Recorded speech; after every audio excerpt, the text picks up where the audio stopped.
Assalamualaikum warahmatullahi wabarakatuh. Waalaikumsalam warahmatullahi wabarakatuh. Yang saya hormati Bapak Kepala SMK Negeri Ulim, yang saya hormati Bapak dan Ibu Guru SMK Negeri Ulim, saya ucapkan banyak terima kasih kepada Bapak dan Ibu Guru SMK Negeri Ulim yang telah berkenan hadir pada acara desiminasi menyebarkan pemahaman dan penerapan pengalaman budaya positif yang merupakan salah satu pemenuhan tugas pendidikan guru penggerak pada modul 1.4 yaitu budaya positif. Bersama saya Asia, calon guru penggerak angkatan 11 dari SMK Negeri Ulim Kabupaten Pidijaya. Sebelum kita memulai acara ini, baiklah kita sama-sama mengucapkan terlebih dahulu basmalah. Bismillahirrahmanirrahim.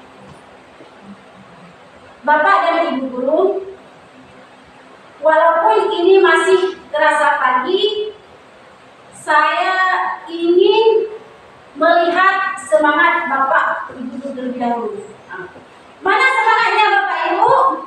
Semangat. Baiklah Bapak dan Ibu, apabila saya mengucapkan SMK Negeri Ulim, maka Bapak dan Ibu menjawab luar biasa. Oke, kita jawab SMK Negeri Ulim. Luar biasa. Oke, sekali lagi SMK Negeri Ulim. Luar biasa. Terima kasih. Kita beri tepuk tangan kita semua. Saya senang sekali berada di antara Ibu dan Bapak Guru hari ini. Saya sangat yakin bahwa Bapak dan Ibu Guru merupakan guru-guru yang sangat hebat dan sangat luar biasa. Baiklah, pada kesempatan kali ini saya akan memaparkan tentang menyebarkan pemahaman dan penerapan pengalaman budaya positif. Tapi sebelumnya saya ingin bertanya terlebih dahulu. Boleh kan Ibu Bapak Guru? Boleh. Oke. Ketika saya mengatakan budaya positif, yang terpikirkan di benak Ibu Bapak Guru apa ya kira-kira? Boleh berpendapat Ibu Bapak Guru, silakan. Datang tepat waktu. Iya, benar sekali. Yang lain? Suatu pembiasaan yang membawa pengaruh yang baik untuk siswa. Iya, benar sekali. Saya ucapkan kepada Ibu Guru terima kasih banyak yang telah menjawab. Oke. Menerapkan budaya positif di sekolah kita ini penting tidak? Penting. Iya, memang betul sangat penting karena dengan menerapkan budaya positif di sekolah dapat menanamkan motivasi intrinsik khususnya kepada peserta didik. Tidak hanya kepada kita guru saja untuk menjalankan budaya positif. Kita sebagai guru berkewajiban memberikan pemahaman kepada peserta didik supaya peserta didik itu menerapkan budaya positif agar peserta didik kita bertanggung jawab dan dapat terbentuk budi pekerti luhur yang baik dan berakhlak mulia sesuai dengan filosofi Ki Hajar Dewantara, yaitu mewujudkan profil pelajar Pancasila. Baiklah, Bapak dan Ibu Guru, di sini saya akan menjelaskan sedikit tentang konsep inti budaya positif. Jadi ada beberapa dari konsep inti budaya positif. Jadi ada perubahan paradigma belajar, kemudian ada disiplin positif, ada nilai-nilai kebajikan, ada kebutuhan dasar manusia, ada motivasi perilaku manusia, ada posisi kontrol guru, ada keyakinan kelas, dan yang terakhir ada segitiga restitusi. Baiklah, yang pertama kita akan mempelajari tentang pembelajaran dengan paradigma baru. Jadi sebelum saya meneruskan ini, saya ingin bertanya terlebih dahulu. Kita pernah mendengar istilah belajar berpihak pada murid. Ada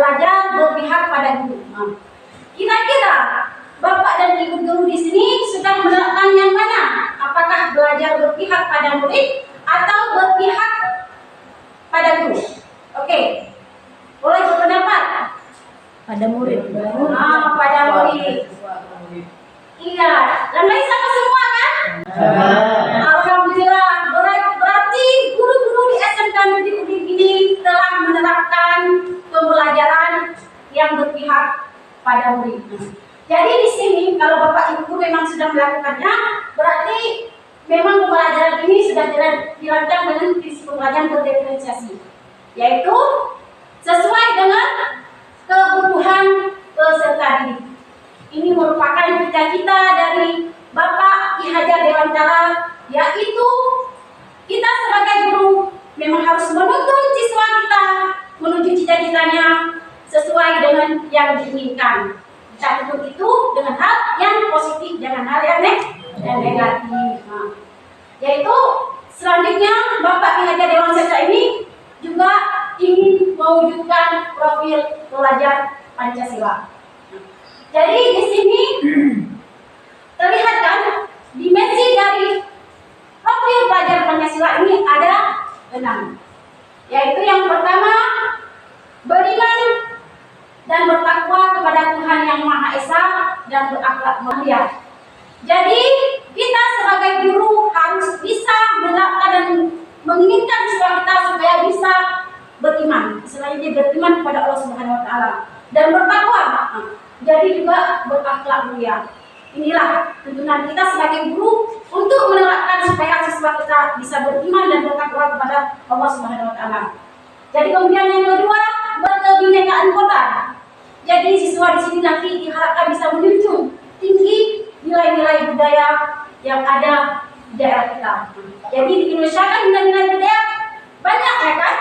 Jadi siswa kita ini diharapkan nanti bisa menjunjung tinggi nilai-nilai budaya yang ada. Kemudian selanjutnya bergotong royong.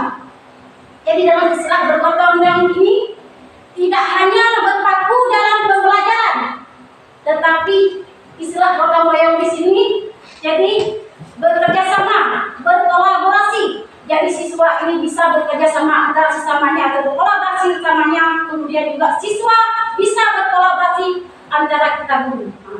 Jadi diharapkan nanti bisa menerapkan seperti itu dan bisa tertanam juga di dalam peserta didik kita nantinya.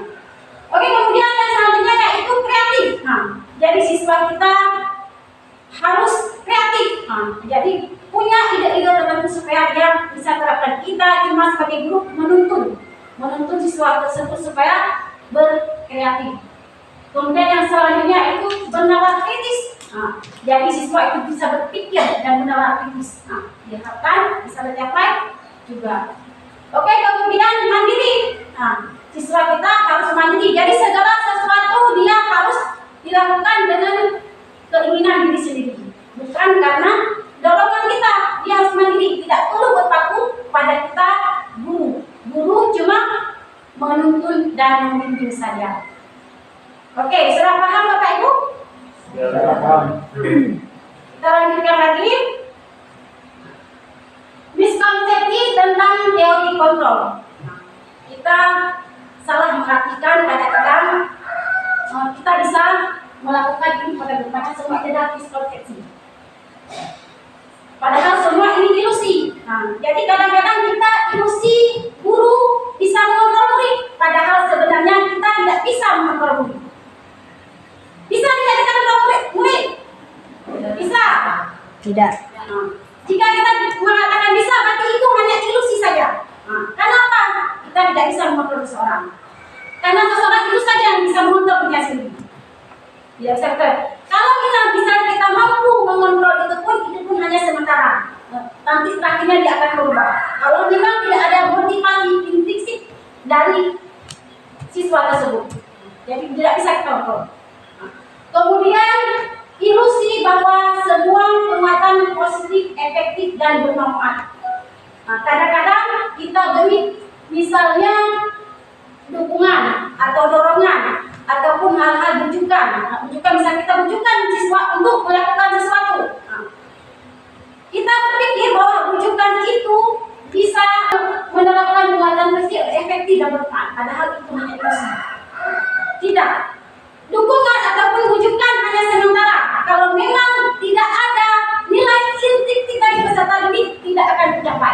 hanya sementara. Berarti selama ini jika kita berpikir bahwa penguatan positif ini adalah efektif dan manfaat, itu hanya ilusi. Itu miskonsepsi. Kemudian satu lagi, ilusi bahwa orang dewasa berhak memaksa. Jadi kita seorang guru ini sudah dewasa ya kan? Termasuk orang dewasa kan? Iya. Kita memaksa siswa melakukan, misalnya memaksa siswa untuk menyapu kelas. Ketika kita paksa itu, iya, dia memang melakukan. Tetapi ketika di belakang kita, dia tidak akan melakukan. Itu hasil dari paksaan. Jadi ilusi bahwa orang dewasa berhak memaksa itu adalah salah. Sebenarnya orang dewasa itu tidak bisa memaksa. Memaksa itu hanya sementara. Dia tidak akan melakukan. Itu hasil dari paksaan. Jadi ilusi bahwa orang dewasa berhak memaksa itu adalah salah. Sebenarnya orang dewasa itu tidak bisa memaksa. Kemudian yang selanjutnya, ilusi bahwa kritik membuat rasa bersalah mampu menguatkan pelaku. Kadang-kadang kita mengkritik siswa, mengatakan misalnya, oh kamu ini seperti ini, kamu harus seperti itu. Jadi kita pikir bahwa itu mampu menguatkan karakter siswa, padahal semua itu hanya ilusi belaka. Sebenarnya seperti yang saya katakan tadi, tetap motivasi intrinsik daripada siswa tersebut. Itu yang harus kita kuatkan sekarang. Kalau memang semua dorongan dari kita itu hanya bersifat sementara, yang memang dia betul-betul sampai dia mengerjakan sebagai itu adalah memang intrinsik atau nilai motivasi dari mereka itu sendiri, itu yang berpengaruh. Sudah mengerti Bapak dan Ibu? Sudah. Ya, berarti sekarang kita harus mengelak supaya bahwa semua ini ada ilusi. Sekarang tugas kita sebagai guru yaitu menerapkan nilai-nilai supaya siswa ini dilakukan bukan kepentingan sendiri, bukan karena dorongan dari orang lain. Itu Bapak dan Ibu. Oke, kita lanjutkan. Ini mengubah, banyak Bapak dan Ibu sekarang mengubah paradigma stimulus respon ke pendekatan teori kontrol. Jadi dahulu kita berpikir bahwa misalnya realitis kebutuhan kita sama. Padahal teori kontrol, realitis kebutuhan kita berbeda. Kita menganggap bahwa kebutuhan kita sama, padahal kebutuhan orang, setiap orang individu itu berbeda-beda, tidak sama. Jadi sekarang kita ubah. Kebutuhan kita ini berbeda. Makanya kalau memang kebutuhan peserta didik kita itu berbeda, terapkan pembelajaran sesuai dengan kebutuhan peserta didik. Jadi kemudian semua orang melihat hal sama, itu merupakan stimulus atau pemikiran kita terdahulu. Stimulus respon. Kemudian teori kontrol, setiap orang memiliki gambaran yang sama. Jadi kita ketika melihat orang hal sama, sama atau tidak. Setiap orang memiliki gambaran yang berbeda. Misalnya orang melihat gambar ayam, yang terpikir orang itu berbeda-beda kan? Kadang satu orang berpikir, oh ini ayam ini enak bisa difoto-fotokan. Ada yang berpikir, oh ayam ini enak dipelihara. Itu contohnya. Tapi pemikiran orang itu berbeda-beda, tidak akan sama. Makanya kita harus hilangkan bahwa pemikiran tadi bahwa semua orang itu memiliki melihat hal yang sama. Kemudian stimulus apa lagi, kita mencoba mengubah orang agar berpandangan sama dengan kita. Jadi teori kontrol, kita berusaha memahami pandangan orang lain tentang dunia. Jadi kita tidak bisa menganggap bahwa kita mencoba mengubah orang agar berpandangan sama seperti kita. Kita memandang misalnya, kita tidak bisa mengubah siswa supaya siswa itu berpandang seolah-olah dengan cara kita tidak bisa. Seharusnya kita ini berusaha memahami pandangan siswa itu tentang dunia. Jadi kadang-kadang siswa kita ini berpikir tidak sesuai dengan yang kita ajarkan. Padahal dia itu berpikir lain, tujuan dia lain. Jadi itu yang harus kita pikirkan. Tidak sama. Maka penuhi setiap yang dipikir itu selain dan diingin oleh siswa itu. Kemudian perilaku guru dilihat sebagai suatu kesalahan. Jadi kadang-kadang kita melihat siswa yang berperilaku itu suatu kesalahan ya. Padahal teori kontrol semua perilaku memiliki tujuan.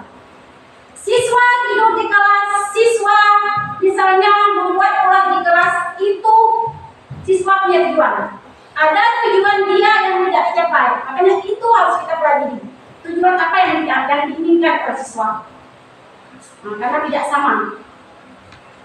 Oke, orang lain bisa mengontrol saya. Sedangkan yang dikontrol hanya Adinda yang bisa mengontrol diri sendiri. Betul tidak Pak Ibu? Betul. Orang lain tidak bisa mengontrol kita. Hanya kita sendiri yang bisa mengontrol. Orang lain boleh memberi dorongan, tapi cuma sebatas dorongan saja. Tetapi untuk mengontrol apa yang kita lakukan, untuk mengontrol semua apa yang kita berikan tidak akan tercapai. Jadi hanya kita yang bisa mengontrol. Supaya kita bisa mengontrol ini, jadi rubah pemikiran, tanamkan motivasi intrinsik di dalam diri. Itu yang kita tanamkan. Kemudian saya bisa mengontrol orang lain, sedangkan yang dikontrol Anda tidak bisa mengontrol orang lain. Berarti sama seperti tadi, tidak bisa dikaitkan dengan orang lain. Kemudian pemaksaan pada satu tujuan gagal. Selanjutnya yang dikontrol kolaborasi dan konsensus menciptakan pilihan-pilihan baru.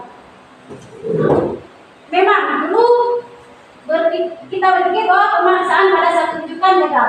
Sekarang berkolaborasi pada konsensus menciptakan pilihan-pilihan baru. Itu merupakan teori kontrol. Jadi kita harus mengajak berkolaborasi. Selanjutnya model berpikir menang kalah. Dulu kita berpikir ada yang menang, ada yang kalah. Sedangkan teori nyata berpikir menang-menang. Apa maksudnya? Jadi dulu kita setiap sesuatu ada yang menang, ada yang kalah. Sekarang tidak. Semua yang kita pikirkan adalah menang. Kenapa? Ada nilai-nilai lain. Misalnya nilai kolaborasi, nilai sosial, itu semua menang. Kalau misalnya di satu titik dia tidak menang, ada titik lain. Pokoknya semua menang-menang. Itu di teori kontrol. Sudah paham Ibu Bapak? Oke, kita lanjutkan. Kemudian selanjutnya disiplin positif. Disiplin positif ini ya berasal dari kata disiplinan. Yang artinya belajar. Disiplin mengacu pada disiplin diri yang memiliki tanggung jawab terhadap apa yang dilakukan berdasarkan nilai-nilai yang diyakini. Itu pengertian disiplin itu berasal dari kata disiplin. Disiplin positif merupakan salah satu cara penerapan disiplin yang bertujuan untuk menemukan kesadaran serta memudahkan kehidupan diri tanpa imbalan penghargaan ataupun reward ancaman ataupun hukuman. Itu yang dikatakan disiplin. Disiplin jadi memang dia lakukan itu bukan karena imbalan ataupun iming-iming sesuatu. Jadi memang dia dilakukan memang ditemukan dalam diri seseorang tersebut. Jadi kemudian sebagai pendidik tujuan kita adalah menciptakan peserta didik yang memiliki disiplin diri sehingga mereka berperilaku mengacu pada nilai kebajikan yang universal dan memiliki motivasi intrinsik dalam perubahan perilaku ke arah yang lebih baik. Jadi sekarang kita ubah paradigma yang dulu kita berpikir bahwa disiplin itu aturan, hukuman ya kan? Kalau disiplin aturan hukuman, tapi sekarang ubah pemikiran itu. Ubah pemikiran itu bahwa memang disiplin ini harus kita terapkan dalam nilai-nilai individual tersebut. Itu yang harus kita terapkan sekarang. Kemudian nilai-nilai kebajikan. Jadi disiplin positif ini lebih kepada nilai-nilai kebajikan. Jadi nilai-nilai kebajikan yang diterapkan apa-apa saja. Jadi nilai yang disepakati bersama. Nilai kebajikan ini merupakan nilai yang kita sepakati bersama. Nilai lepas dari suku bangsa, agama, bahasa maupun latar belakang. Jadi lepas, tidak ada hubungannya dengan agama, tidak ada hubungannya dengan suku bangsa, dan tidak ada hubungannya dengan gaya miskin ataupun latar belakang siswa ataupun kita. Jadi ini yang kita kerjakan. Contoh nilai-nilai kebajikan institusi ataupun organisasi. Yang pertama, nilai dari profil pelajar Pancasila. Ini nanti yang akan bisa kita sepakati. Yang mana nanti siswa sepakati ketika nanti kita buat keyakinan kelas. Nah, jadi nilai-nilai inilah yang harus dimunculkan oleh peserta didik kita. Ini dia. Yang pertama, beriman dan bertakwa kepada Tuhan Yang Maha Esa, berakhlak mulia, berkebinekaan global, gotong royong, mandiri, kreatif dan berkritis. Yang ini merupakan dimensi profil pelajar Pancasila. Kemudian toleransi, rasa hormat, integritas, mandiri, menghargai, antusias, empati, pengetahuan, kreativitas, kerjasama, percaya diri dan komitmen. Ini tidak ada hubungannya dengan suku bangsa, ya kan? Nah, ini memang nilai kebajikan yang ada hubungannya. Kemudian ketakutan hidup, dapat dipercaya, lurus hati, pendengar yang aktif, tidak merendahkan orang lain, dan memberikan yang terbaik dari diri. Nah, ini merupakan nilai-nilai kebajikan yang nanti akan kita terapkan di keyakinan kelas. Nah, yang akan nanti siswa sendiri yang akan menuliskannya. Nah, jadi sesuai dengan kesempatan nanti nilai inilah. Oke, selanjutnya kebutuhan dasar manusia. Jadi kebutuhan dasar manusia adalah segala sesuatu yang kita lakukan untuk mendapatkan apa yang kita inginkan. Seluruh tindakan yang kita lakukan memiliki tujuan tertentu dan semua usaha terbaik yang kita lakukan adalah dalam rangka agar kebutuhan dasar kita terpenuhi dengan baik. Jadi apabila kebutuhan dasar ini tidak terpenuhi, biasanya akan bercela. Betul tidak? Betul. Nah, siswa kita ini berulang kemungkinan ada kebutuhan dasarnya tidak terpenuhi. Nah, misalnya, oke, sekarang kita lihat itu sangat apa saja yang termasuk ke dalam kebutuhan dasar. Ini ada 5 kebutuhan dasar manusia. Yang pertama, bertahan hidup. Nah, jadi yang termasuk kebutuhan bertahan hidup yaitu makanan, pakaian, tempat tinggal, keamanan, dan kesehatan. Jika siswa kita lapar, mau tidak siswa belajar? Tidak. Nah, pasti berteriak-teriak kan? Ya. Nah, maka penuhi dulu kebutuhan bertahan hidupnya. Nah, jadi tempat tinggal, misalnya kita berikan tempat duduk yang tidak enak pada siswa. Nah, dia ini tempat duduknya sudah rusak. Nah, mau tidak siswa itu belajar? Tidak. Makanya penuhi dulu kebutuhan tempat tinggal ataupun tempat duduk siswa tersebut harus kita penuhi. Kemudian keamanan, misalnya dia tidak aman di situ, diganggu-ganggu terus. Berarti dia kebutuhan aman yang dia butuhkan, kan? Makanya penuhi dulu. Itulah kita sebagai guru harus tahu apa yang dibutuhkan oleh siswa tersebut. Kemudian kasih sayang dan rasa diterima. Kita rasa kasih sayang dan rasa diterima. Jadi rasa diterima, pendidikan, berbagi, kerjasama menjadi bagian dalam kelompok. Misalnya kita bagikan kelompok siswa. Siswa dalam misalnya ada 5 orang. Ada 1 orang tidak mau bekerja.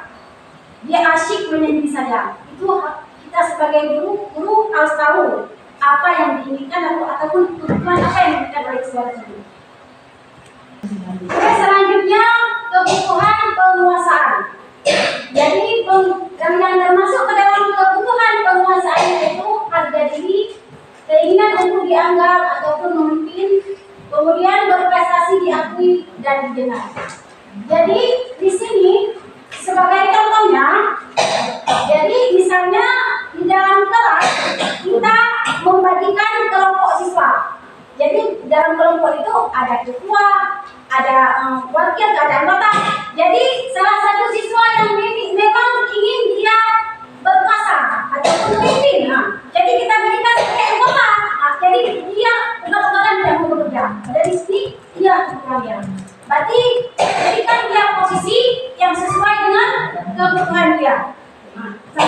harus kita pikirkan kepada peserta didik kita. Kemudian berprestasi juga seperti itu.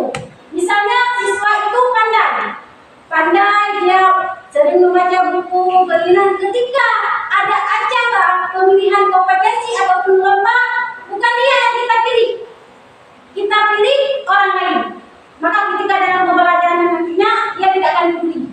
Berarti kita harus tahu kebutuhan apa yang dia inginkan. Jadi dia ingin berprestasi, menginginkan sesuatu. Jadi pilihlah dia untuk mengikuti acara lomba.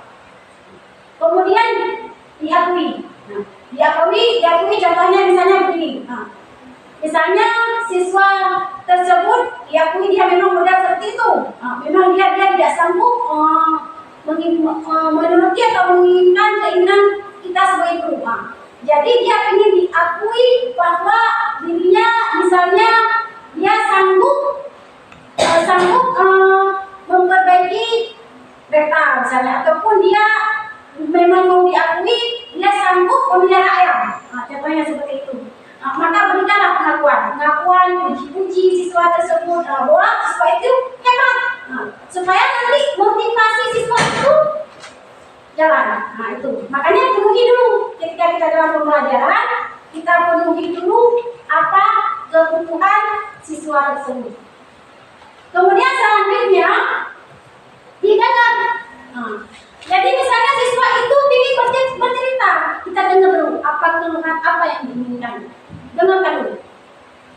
Kalau misalnya kita tidak mau mendengar, siswa itu bertingkah laku yang aneh-aneh nanti.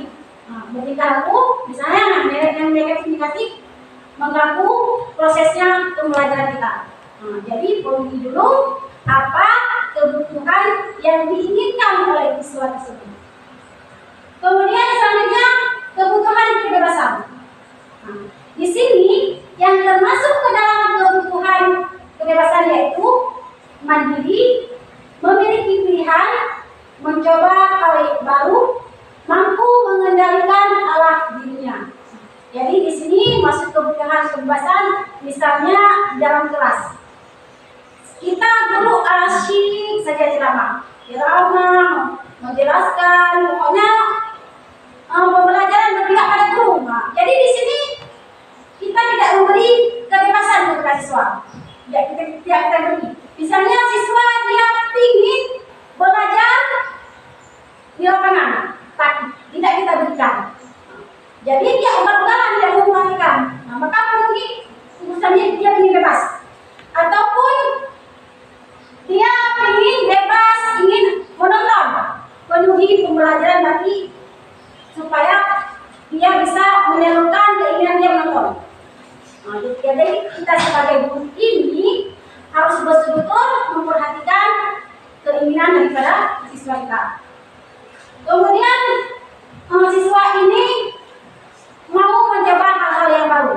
Jadi ketika misalkan ada pembelajaran, ada misalnya materi yang ingin kita ajarkan. Jadi berikan pilihan untuk siswa, jangan kita yang pilih.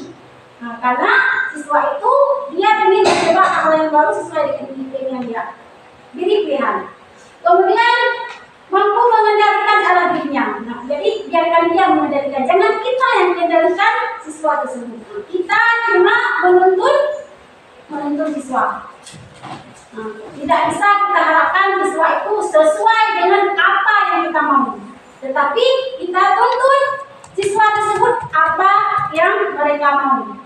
Yang ke arah positif ya Ibu, jangan yang ke arah negatif. Oke. Kemudian kesenangan. Jadi kebutuhan kesenangan yang termasuk ke dalam kebutuhan kesenangan yaitu bermain, humor, antusiasme, tertawa.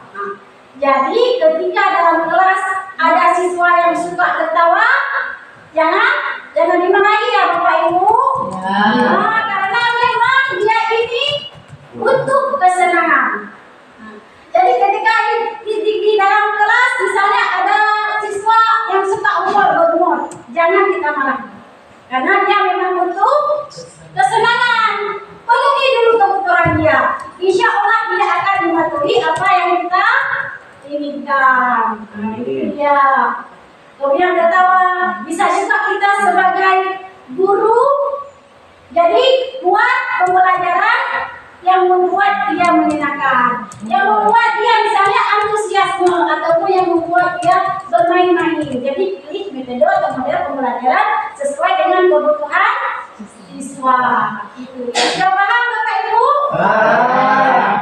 Ya, alhamdulillah. Oke, kita lanjutkan ya Bapak Ibu. Ya. Oke, selanjutnya motivasi perilaku manusia.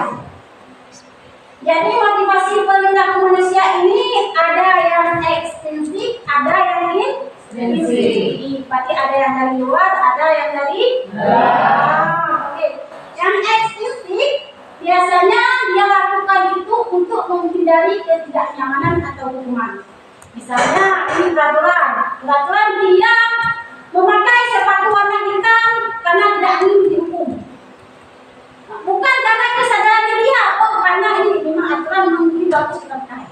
Ataupun contohnya, misalnya kita memakai helm karena takut ditangkap oleh Pak polisi. Bukan karena dalam diri kita intrinsik, misalnya kita takut oh ini kecelakaan bisa akan membahayakan diri kita, ataupun tidak aman bagi kita. Bukan karena itu, berarti karena polisi, berarti polisi itu ekstrim. Begitu juga siswa belajar karena takut dimarahi sama guru, berarti itu dia belajar karena ekstensi pengaruh dari luar, dorongan dari guru, bukan belajar karena diri sendiri. Kemudian untuk mendapatkan imbalan atau penghargaan dari orang lain. Jadi dia belajar karena ingin juara satu. Berarti karena imbalan itu. Ataupun dia belajar karena menginginkan supaya dia dapat hadiah. Berarti karena imbalan. Bukan belajar memang karena dia kebutuhan dia. Bukan. Berarti itu karena ekstensi dan dorongan dari kita. Jadi pengaruh luar, bukan karena dari dalam diri mereka sendiri. Kemudian motivasi intrinsik. Motivasi intrinsik ini adalah dia untuk menjadi orang yang mereka inginkan dan menghargai diri sendiri dengan nilai-nilai yang mereka percaya. Berarti dia melakukan sesuatu memang dia menghargai diri sendiri atau melakukan memang karena dia kebutuhan diri sendiri, keinginan diri sendiri, bukan karena dorongan-dorongan daripada orang lain. Ini yang dinamakan motivasi intrinsik. Jadi Bapak Ibu, inilah tugas kita sebagai guru di sini. Kita harus bisa menanamkan motivasi intrinsik kepada siswa, bukan motivasi ekstrinsik.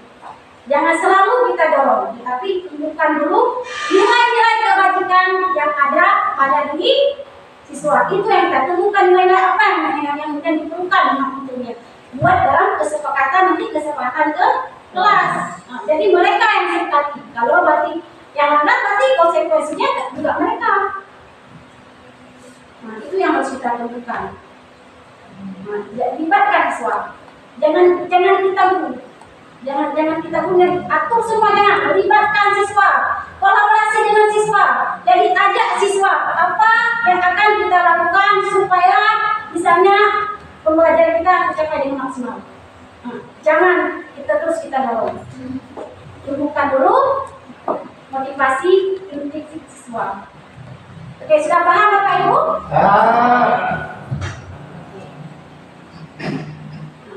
Berarti kalau kita berbicara tentang motivasi perilaku manusia, di sini ada yang namanya hukuman, ada yang namanya konsekuensi, dan ada yang namanya restitusi. Jadi yang namanya hukuman biasanya tidak terencana atau tiba-tiba. Misalkan siswa datang terlambat, itu sesuai dengan kita kan. Kadang-kadang kita menyuruh mengutip sampah, menyuruh lari-lari di lapangan, kan tidak menentu ya kan. Suka-suka kita. Berarti dia tidak terencana tiba-tiba. Kemudian murid tidak tahu dan tidak dilibatkan. Nah, jadi misalkan dia datang dari rumah, dia berpikir, ini saya kalau telah datang ke sekolah, kira-kira hukuman apa ya? Dia tidak tahu kan apa yang akan diberikan, hukuman apa yang akan diberikan oleh gurunya nanti, ya kan? Berarti ini tidak kita libatkan siswa. Kemudian bersifat satu arah. Nah, seperti yang saya katakan tadi, bersifat satu arah. Cuma kita yang beri. Kita yang mengontrol mereka. Satu arah. Nah, jadi mereka tidak tahu apa-apa. Kemudian berupa hukuman fisik atau fisik. Nah, jadi hukuman itu bisa berupa fisik, misalnya keliling lapangan, lari-lari itu berupa fisik. Kemudian menguntit sampah itu berupa fisik, membersihkan kamar mandi itu berupa fisik. Kemudian yang berupa fisik itu berupa verbal ataupun kata-kata. Kita sering mengatai siswa dengan kata-kata yang membuat hati dia membekas seumur hidup dia akan ingat. Itu termasuk hukuman verbal. Ya. Misalnya kita mengatakan, kamu ini sudah capek-capek, saya masih saja. Kita katakan dia, kita pujuk dia. Dia bukan pujuk, dia merasa sakit hati. Sakit hati, hukuman itu biasanya sakit hati kepada guru. Efeknya dia akan dendam kepada guru tersebut kalau misalnya kita hukuman. Dan kita tidak tahu kan apa yang ada di dalam hati siswa tersebut kan. Makanya sebelum memberi hukuman lebih bagusnya jangan berikan hukuman. Kita tanya dulu kenapa dia telat, persoalan apa yang dia hadapi di rumah, ataupun hal apa yang membuat dia telat. Harus kita tanya dulu. Kemudian kita cari solusinya supaya nanti dia jangan telat ke sekolah. Itu yang perlu kita pikirkan.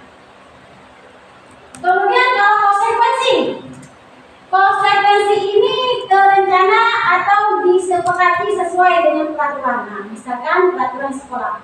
Kalau dia bertengkar ataupun saling bunuh bisa-bisa diskor kan? Itu konsekuensi, memang sudah ada aturan.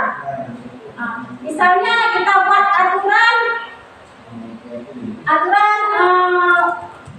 sekolah, kalau misalnya telat datang, nanti dia akan mengerjakan mati tambahan. Itu termasuk hukuman, termasuk konsekuensi. Konsekuensi biasanya dalam pembelajaran ya, bukan dalam bentuk fisik, ataupun verbal. Jadi dia terencana atau disepakati. Misalkan dalam kelas ya kan, ini kalau misalnya nanti tidak ada yang tidur, apa konsekuensinya? Itu disepakati bersama antara kita guru dengan siswa, kita sepakati dulu. Jadi ketika nanti dia tidur, kita beri konsekuensinya. Itu dia. Itu yang namanya konsekuensi. Konsekuensi ini dia bersifat yang peraturan ataupun apa yang kita atur, apa yang kita sepakati bersama. Kemudian kalau yang melakukan itu murid tetap dibuat tidak nyaman. Tidak nyaman ya kalau murid diberi konsekuensi ya kan? Makanya kita sebagai guru harus memperhatikan juga konsekuensi ini tidak akan bagus diterapkan. Dia yang bagus ini restitusi. Kemudian sikap guru selalu meminta murid, kita yang atur, kita selalu berpikir tetap pada aturan. Kalau dia tidak mengerjakan tugas, berarti ini konsekuensinya tetap berikan. Itu berarti kita yang memonitor sesuatu, kita kontrol dia. Kita yang memonitor. Kita tidak tahu alasan dari mereka, tidak mau tahu. Tetap kita berpihak pada konsekuensi. Itu yang namanya konsekuensi. Oke. Kemudian yang namanya restitusi. Restitusi ini yaitu proses menciptakan kondisi bagi murid untuk memperbaiki kesalahan. Jadi di sini ketika misalnya ada siswa yang telat, seperti yang saya katakan, ditanya dulu kenapa bisa telat. Kemudian tanya apa lagi, keyakinan apa yang sudah dilanggar. Kesepakatan keyakinan apa yang sudah dilanggar. Ketika dia tahu apakah kamu ingin memperbaikinya, atau nanti apa kira-kira yang akan kamu lakukan supaya kamu tidak terlambat. siswa. Siswa sendiri yang membuat keputusan apa yang kita lakukan, bukan kita. Nah, biasanya kalau seseorang membuat keputusan itu akan bertanggung jawab, ya kan? Nah, kalau misalnya kalau kita yang buat, dia pasti akan melanggar. Nah, itu dia. Kemudian proses kolaborasi yang mengajarkan murid untuk mencapai solusi sendirinya. Jadi kita dengan murid bekerja sama untuk memecahkan masalah kenapa siswa itu terlambat. Itu dia. Sudah paham Bapak Ibu? Ya. Berarti di antara tiga ini yang bagus adalah restitusi. Kalau restitusi ya. Kalau hukuman ini itu ada efeknya. Kalau efek konsekuensi juga ada efeknya. Nah, yang tidak ada efeknya adalah restitusi. Ini membangun motivasi intrinsik pada siswa tersebut. Oke. Kita lanjutkan ya Bapak Ibu. Ya. Masih semangat? Semangat. Oke, SMK Negeri Uling. Luar biasa. Alhamdulillah masih semangat. Kita lanjutkan. Ini 5 posisi kontrol yang sering dilakukan oleh Bapak Ibu. Nah, yang sering kita lakukan ada penghukum, ada pembuat merasa bersalah, ada teman, ada pemantau, dan ada manajer. Jadi Bapak Ibu selama ini menerapkan yang mana? Oke, saya tanya satu-satu, Pak Adami, kira-kira Pak Adami menerapkan yang mana? Yang membuat merasa bersalah. Oh, yang ini memantau. Iya, siapa yang tulis siapa?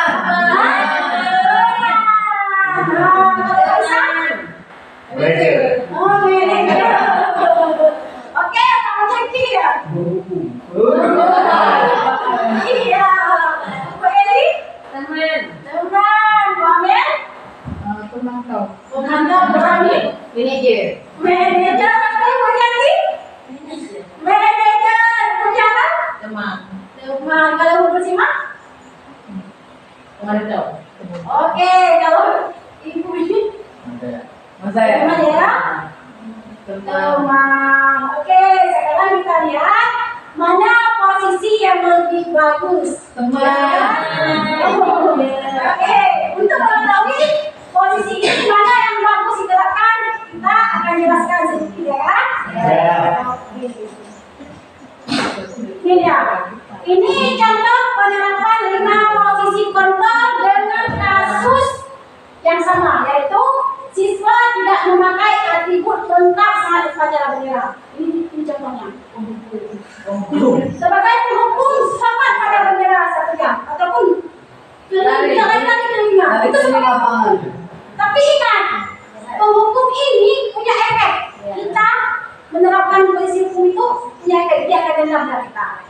Bahkan siswa akan melakukan lagi atau memberontak. Itu efeknya. Nah, bukan berarti kita hukum sudah senang dilaksanakan pada hari tersebut, besok dia akan mengulang lagi. Nah, kalau polisi hukum.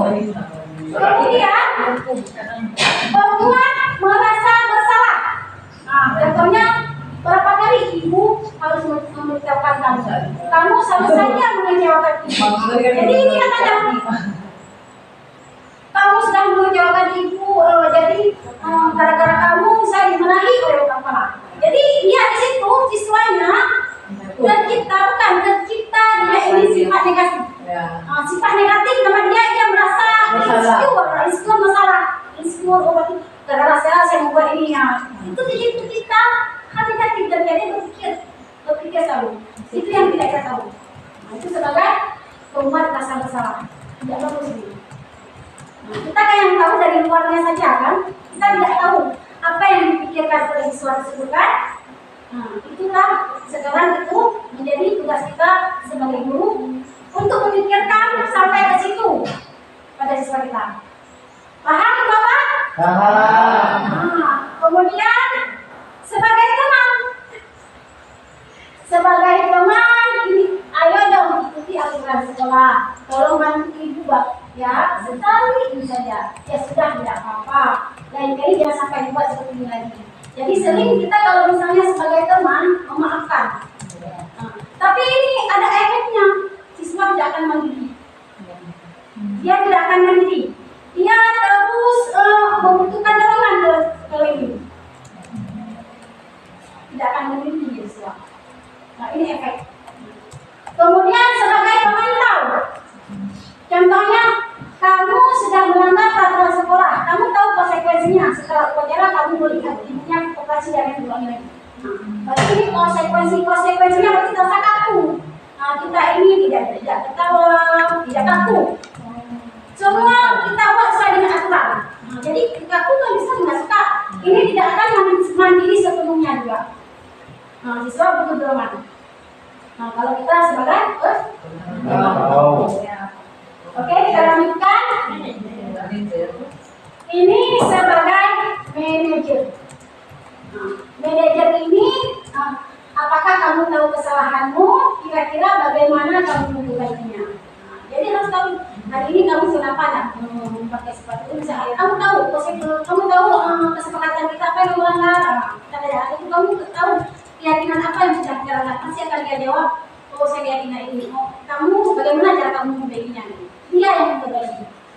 Kemudian bagaimana cara supaya nanti besok kamu tidak lupa memakai itu lagi? Kita tanya. Nah, kita cari solusi di sini. Solusi permasalahan yang jalannya. Ini kita tanya dulu. Apa alasan kamu tidak memakai hati-hati? Harus kita pikir apa alasannya. Oke. Paham ya Bapak? Paham. Nah, berarti di antara kesemua ini posisi mana yang paling bagus? Manajer. Iya. Sedangkan kita menerapkan posisi manajer? Belum.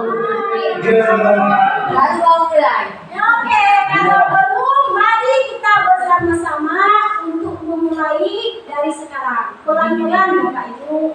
Kan tidak semua harus naik tanjakan dan pelan-pelan. Step-step ya. Oke. Sekarang menjadi tugas kita bersama. Oke Bapak Ibu, kalau memang sudah paham, saya ingin mencoba. Posisi manakah ini? Oke. Kalau ini saya kecewa sekali dengan kamu. Ini posisi apa? Posisi apa? Nomor 2. Iya, betul. Perempuan rasa bersalah. Kemudian kamu tidak benar-benar melakukannya. Hukum. Apa? Memantau. Kamu tidak benar-benar melakukan. Pak Dami? Menghukum. Menghukum ini menghukum ini termasuk menghukum coba kata-kata. Hukuman kan tidak mesti hukuman fisik ya kan, bisa juga dengan kata-kata. Oke, apa rencanamu untuk menyelesaikan masalah ini? Iya, ini manajer. Oke, kita ulanginya. Ayolah, lakukan Ini Bapak Ibu sudah paham? Oke, selanjutnya kamu tidak pernah mendapat nilai jika tidak mengerjakan tugas. Hukum. Apa? Ayo, Mati, kamu tidak pernah mendapat nilai jika tidak mengerjakan. Memantau. Ayo Pak, tulis. Menghukum. Bukan. Ini tugas apa? Bukan menghukum ini. Memantau. Memantau, karena ada konsekuensi. Ini konsekuensi tidak dapat nilai konsekuensinya. Nah, kalau yang namanya hukum dia bersifat hukuman fisik dan kata-kata. Ini hukumannya hukuman konsekuensi. Oke. Sudah paham Bapak Ibu? Paham. Oke, karena sudah paham. Sekarang kita masuki tentang keyakinan kelas. Jadi, mengapa keyakinan kelas? Mengapa bukan peraturan kelas? Ayo Bapak Ibu, mengapa bukan keyakinan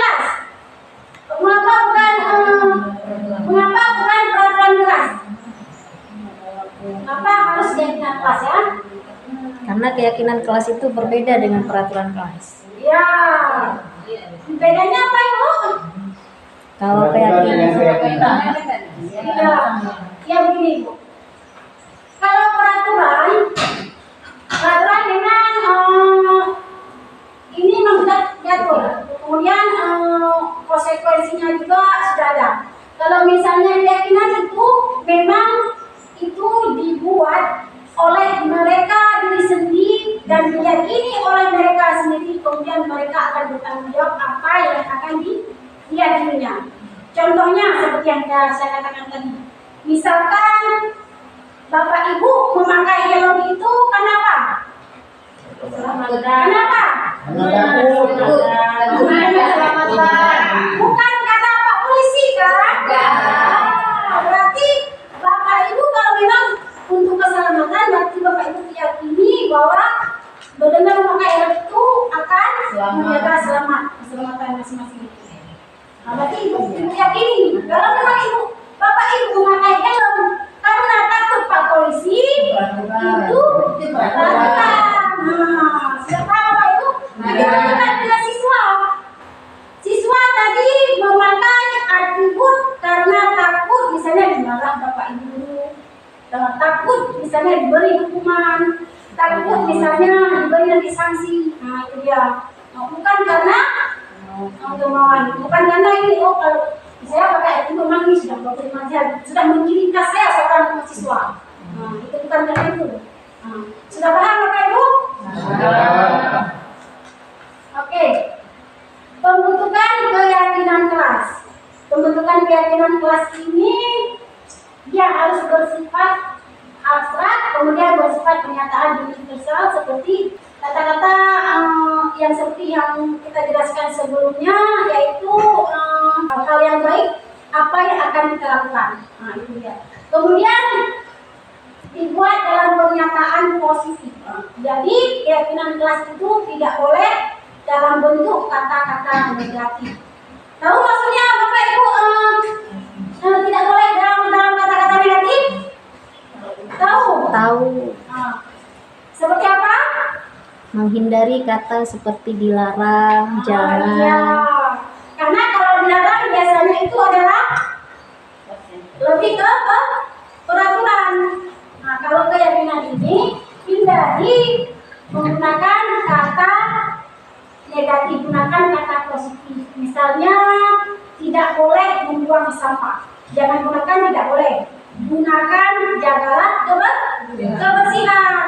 Ataupun di dalam kelas tidak boleh menyontek. Gunakan kata-kata jujur berarti di situ tidak boleh menyontek. Nah, jadi tidak boleh melihat teman-teman. Itu termasuk jujur, gunakan jujur. Jangan kata tidak boleh menyontek. Nah, oke. Kemudian satu lagi, contohnya tidak boleh datang terlambat. Nah, itu gunakan dengan kata-kata positif. Itu tadi kata-kata positif. Oke. Kemudian sedikit saja agar mudah diingat. Nah, ya jangan kata-kata yang terlalu panjang. Sedikit saja, tetapi mau mereka terapkan dalam kelas. Kemudian sesuai dengan kondisi kelas dan sekolah sehingga mudah diterapkan. Jadi jangan gunakan dan seperti keyakinan sekolah-sekolah yang ini ya Bapak Ibu. Yang berarti memperhatikan dulu kondisi kelas kita seperti apa. Nah, ya. Kemudian semua warga sekolah atau warga kelas dilibatkan saat membuat keyakinan kelas. Jadi melibatkan peserta didik dan kita guru. Jadi ini hasil dari kerjasama kita. Nah, jadi cara membuatnya seperti ini Bapak Ibu. Bapak Ibu lihat yang ada kertas ini. Ya. Ya. Nah, di sini nanti kertas ini bagi-bagi kelas ya. Biasanya keyakinan kelas itu dibuat oleh wali kelas bersama dengan siswa, tetapi dia ditaati ataupun diyakini nanti ke semua guru. Jadi guru yang lain masuk dia tetap meyakininya. Nah itu dia. Ini nanti kertas ini Bapak Ibu bagikan masing-masing kepada siswa satu lembar. Nah, jadi Bapak Ibu minta nanti kepada siswa tulis satu masing-masing keyakinan yang akan mereka yakini. Nah, jadi setelah itu tempelkan di dinding seperti ini. Kemudian Bapak Ibu sortir ya, misalnya ada yang sama, saya kalau pindahin ya, ada merahku. Kemudian setelah itu sepakati bersama dengan siswa keyakinan yang diberikan. Nah, silakan Bapak Ibu. Oke, sekarang kita lanjutkan dengan segitiga restitusi. Segitiga restitusi biasanya diiringi penyelesaian masalah dalam proses kontrol. Kontrol sebagai manajer.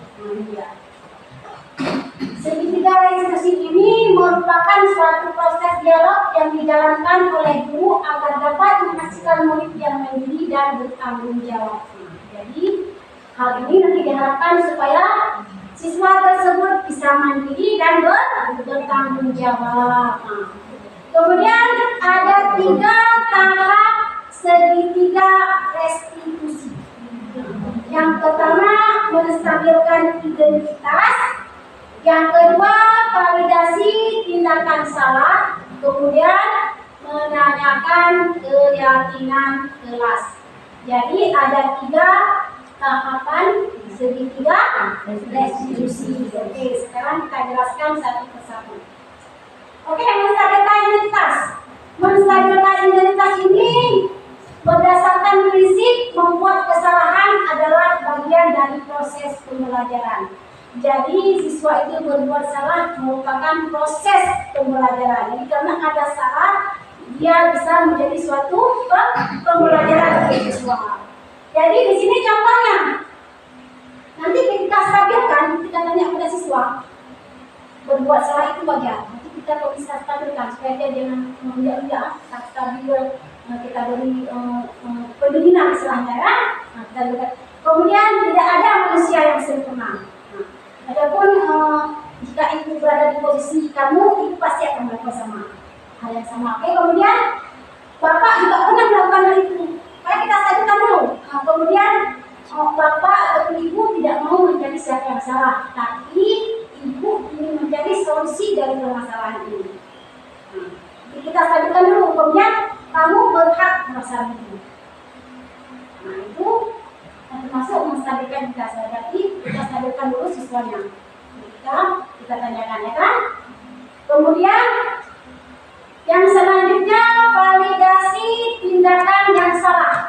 Nah kalau validasi tindakan yang salah ini berdasarkan prinsip setiap perilaku berupaya memenuhi suatu kebutuhan tertentu. Jadi kata-kata yang diungkapkan pada validasi tindakan yang salah itu, kamu pasti punya alasan mengapa melakukan hal itu. Misalnya contohkan kamu pasti punya alasan kenapa terlambat sekolah ya kan? Nah kita jalankan dengan sesuatu kemudian. Padahal kamu bisa melakukan hal yang lebih mudah, misalnya dia mendalam meja kawan. Nah, berarti kita buat validasi tindakan salah, kamu bisa saja melakukan hal yang lebih lagi, misalnya memukul. Padahal dia tidak memukul ya kan? Nah, oke. Kemudian kamu patut bangga karena telah melindungi sesuatu yang penting buatmu. Nah, misalkan teman menyuntik. Nah, bisa kita katakan kamu patut bangga telah melindungi sesuatu yang paling berharga untukmu. Nah, ya kan? Kemudian kamu melakukannya karena mempertahankan sesuatu yang penting bagimu. Nah, itu juga sama. Berarti ini kata-kata dalam tindakan, dalam validasi tindakan yang salah. Oke, paham Bapak? Masih semangat? Mana semangatnya? Semangat. SMK Triwi? Luar biasa. Oh, kita masih semangat. Baiklah, selanjutnya yang ketiga menanyakan keyakinan. Jadi berdasarkan prinsip teori kontrol bahwa pada dasarnya kita termotivasi secara intrinsik. Jadi pada saat dasarnya manusia itu memang motivasi diri sendiri. Kalau teori kontrol ya kan? Bukan karena dorongan. Jadi kita tanyakan di sini apa keyakinan dilakukan. Misalnya dia melanggar menyontek. apa keyakinan kelas sama kita? Berarti tidak menghargai sesama teman kan? Tidak menghargai orang boleh sama kan? Kemudian tidak menghargai teman. Kemudian kira-kira apa yang telah disepakati bersama? Nah, jadi dengan nilai apa yang telah disepakati bersama, jadi kita tanyakan sehingga dia bisa berbuat kesalahan tersebut. Nah, apa yang telah disepakati kemudian dia langgar ya. Kemudian seperti apa gambaran sebuah kelas yang ideal menurut kamu? Nah, itu kita tanyakan tergantung daripada kondisi ataupun masalah yang dihadapinya. Kemudian kamu ingin menjadi orang seperti apa? Nah, itu menanyakan keyakinan. Nanti setelah kita tanyakan ini, nanti jika mereka menjawab misalnya keyakinan disiplin itu langgar. Berarti kamu sudah tahu kalau keyakinan disiplin itu penting tidak kamu? Kalau misalnya dia tidak penting itu. Kalau penting, berarti kamu bagaimana cara kamu supaya berubahnya? Tidak dapat itu. Berarti dia sendiri ataupun siswa sendiri yang memberikan solusi, ya kan? Dia sendiri. Berarti biasanya kalau siswa yang memberikan solusi, yang memberikan misalnya apa yang diinginkan, dia akan bertanggung jawab apa yang siswa tersebut ucapkan. Bapak dan Ibu sudah paham apa yang saya jelaskan tadi kan? Sudah, Pak. Oke. Akan diterapkan nanti di sekolah di kelas kan? Insyaallah. Nanti kita melakukan secara bersama-sama dengan pelan-pelan ataupun sedikit step by step. Oke, Bapak Ibu. Jadi Bapak Ibu dalam penerapan program disiplin positif, hendaknya guru memiliki standar kepribadian profesional dan sosial yang baik, di mana guru mampu merefleksi dirinya dalam posisi kontrol saat ini, bagaimana perjalanan dirinya sebagai among atau leader yang menuntun murid-muridnya menjadi insan yang menjadi merdeka dan bertanggung jawab.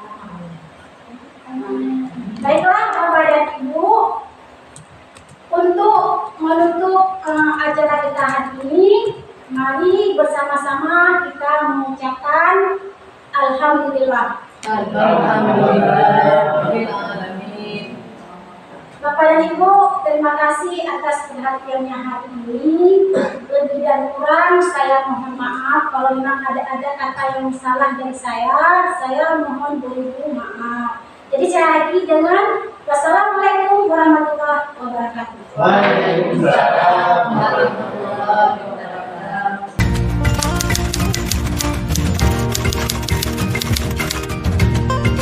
Assalamualaikum warahmatullahi wabarakatuh. Waalaikumsalam warahmatullahi wabarakatuh. Apa kabar hari ini anak-anak? Baik. Sehat? Alhamdulillah. Nah, hari ini kita akan membuat yang namanya keyakinan kelas. Ada yang pernah mendengar apa keyakinan kelas? Ada? Ada. Oh, berarti kalian belum pernah mendengar ya? Baik, kalau memang kalian belum pernah mendengar apa itu keyakinan kelas, sekarang Ibu akan menjelaskan sedikit apa itu keyakinan kelas. Keyakinan kelas itu mirip-mirip dengan peraturan sekolah ataupun tata tertib sekolah. Tahu kan kalian tata tertib sekolah? Tahu. Tahu. Nah, di kelas kita juga harus buat, tapi peraturannya dalam bentuk keyakinan kelas. Kenapa bentuk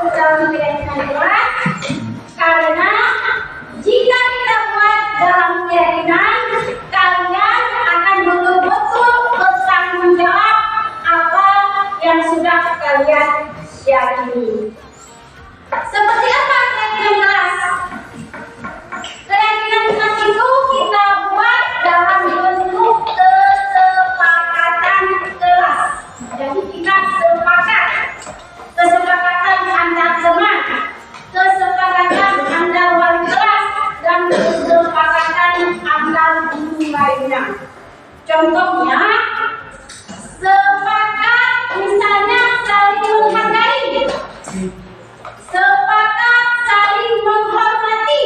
Jadi sepakat misalnya antar teman yang satu dengan teman yang lain saling menghormati ataupun saling menghargai. Antar guru juga seperti itu, saling menghormati dan saling menghargai. Itu contohnya. Contoh lain lagi, misalnya kita ingin kelas ini bersih. Nah, jadi kita sepakat apa? Bukan. Misalnya contoh, tidak boleh kotor ataupun tidak boleh membuang sampah sembarangan. Tapi kalian ingat, keyakinan kelas itu kita buat dengan kata yang positif. Ambil kata yang positif, jangan kalian gunakan kata yang negatif. Jadi kata jangan dan kata tidak itu adalah kata negatif. Jangan kalian gunakan jangan ya, ataupun tidak, itu negatif. Kalian gunakan kata-kata yang positif. Contohnya, misalnya tidak boleh membuang sampah, diganti dengan jagalah kebersihan, itu diganti. Nah, contoh lain misalnya di kelas tidak boleh menyontek, itu tidak boleh menyontek itu kata negatif. Berarti diganti dengan apa? Dan kata jujur itu positif. Nah, berarti sudah paham kan ya?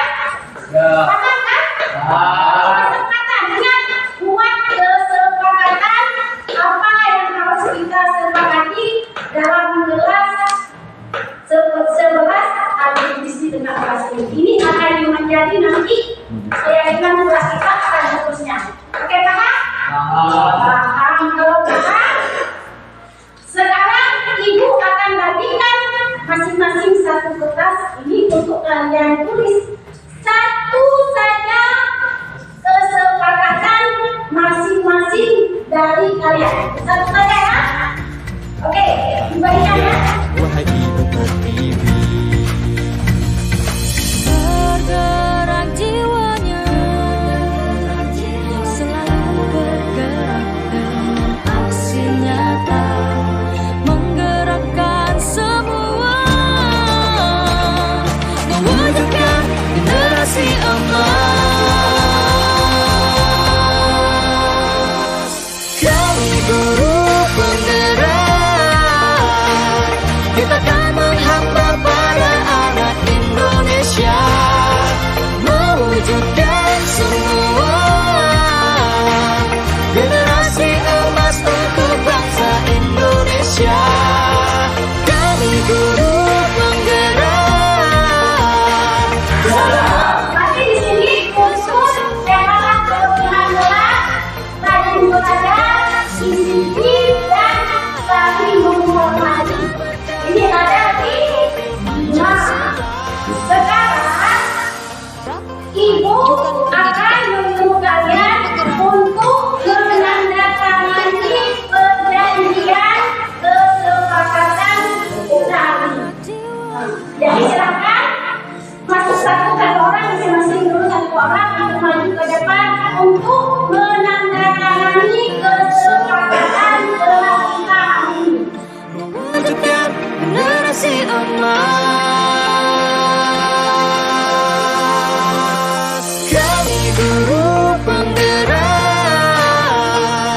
kita akan menghamba pada anak Indonesia, mewujudkan semua generasi emas untuk bangsa Indonesia. Kami guru penggerak, saling menonton mereka sukses. Assalamualaikum warahmatullahi wabarakatuh. Perkenalkan, nama saya Muhammad Faizal dari kelas 11. Assalamualaikum warahmatullahi wabarakatuh. Perkenalkan, nama saya Muhammad Faizal dari kelas 11. Assalamualaikum warahmatullahi wabarakatuh. Perkenalkan, nama saya Siti dari kelas 11 Assalamualaikum warahmatullahi wabarakatuh. Perkenalkan, nama saya Aulia Yamri dari kelas 11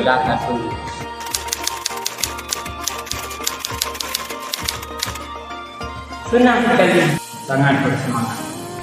Senang sekali, sangat tenang karena seru sekali.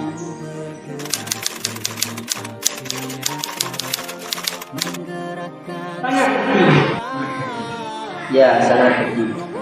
Sangat happy.